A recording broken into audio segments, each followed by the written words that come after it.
It's so cheap to buy pre-made ice cream, but maybe it's easy to make at home. Maybe it tastes better. Let's find out. For this video, I'll make a standard ice cream and a premium ice cream, and I'll compare these to cheaper and more expensive name brands, respectively, and I'll make them vanilla flavor for a fair comparison. Standard ice cream is really simple, both in ingredients and preparation. 2 cups of cream, 1 cup of milk, 3/4 cup sugar, and a pinch of salt. A teaspoon of vanilla extract, whisk it all together until the sugar is dissolved, then put it into an ice cream machine. These are so easy to use, you just pull out the frozen bowl, pour in the base, turn it on, and wait. 15 to 30 minutes later, it's ready with a soft serve texture.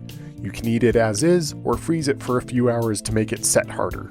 Putting it in a wider dish will help it freeze faster. Now the moment of truth, does homemade ice cream taste any better than store-bought? In this test, I say yes. The homemade tastes more like a pure milky product and the vanilla flavor is really prominent. And while the store-bought has a smoother texture, it doesn't taste much like cream or vanilla. It has more of a sickly sweet flavor, but is also pretty bland. The flavor and texture of homemade ice cream can suffer a bit after it's frozen for a few days, but freshly churned, this is much better. So do you need an ice cream machine to make homemade ice cream?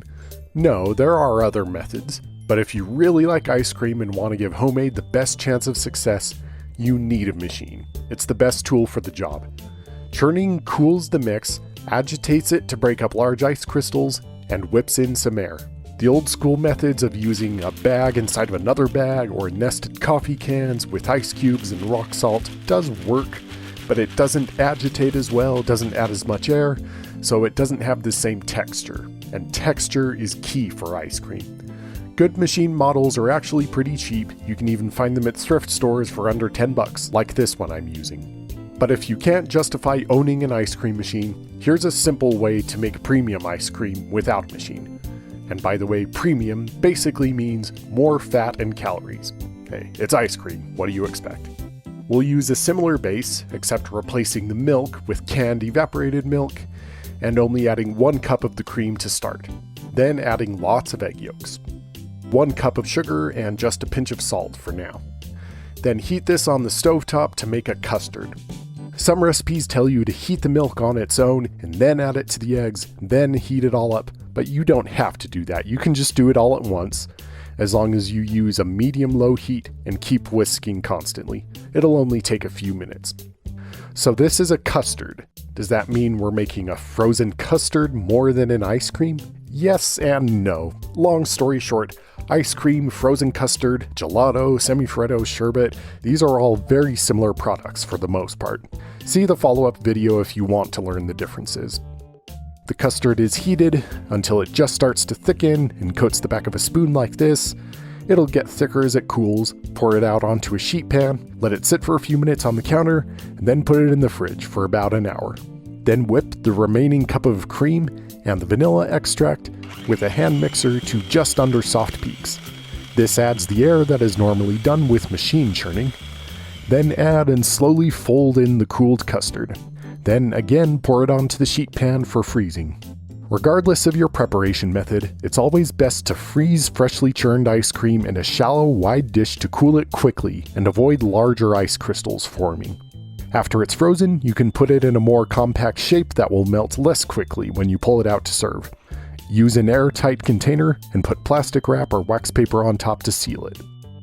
So does homemade premium ice cream taste as good as store-bought?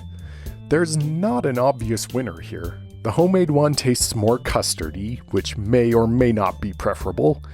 You can make this premium recipe with an ice cream machine, and with that you could more easily adjust the eggs to your liking. The texture was about the same as store-bought, so I'll call this one a tie, given the caveat that your flavor and texture preferences may vary. Outside of taste, is homemade ice cream at least cost-effective? It's roughly $1.30 per pint for this homemade standard, so if you really like the cheap pre-made stuff, you're not going to save money. But premium ice cream can be $4 or $5 per pint sometimes, and this homemade pint only costs about $2.50, and could be even less if you use regular milk and fewer egg yolks, so there are definitely cost savings there. And again, this is all subject to your personal preferences. Maybe you want to use fresh local dairy ingredients. That's going to be more expensive, but will it actually taste any better? See my follow-up video for more experiments and foodie findings. With an ice cream machine especially, it's really easy and satisfying to make this at home. Making a custard base is a little more involved, but simple enough. Shelf life is the big downside of homemade ice cream. We're used to being able to keep store-bought ice cream in the freezer for weeks, but homemade doesn't have the stabilizers that allow this. The premium homemade fares okay when stored for a few days, but the standard mix's texture suffers after only a day or two. But if the texture is too far gone, you can actually melt it down and churn it again. That's a neat trick. So to answer the ultimate question, is it worth it? If you like cheaper ice cream just fine, then no, it's not. But if you like premium style, or certain quality of ingredients, or if you're looking for really good flavor, homemade tastes just as good, if not better, and will probably be cheaper. Just make sure to eat it quickly. But you probably won't have a problem with that.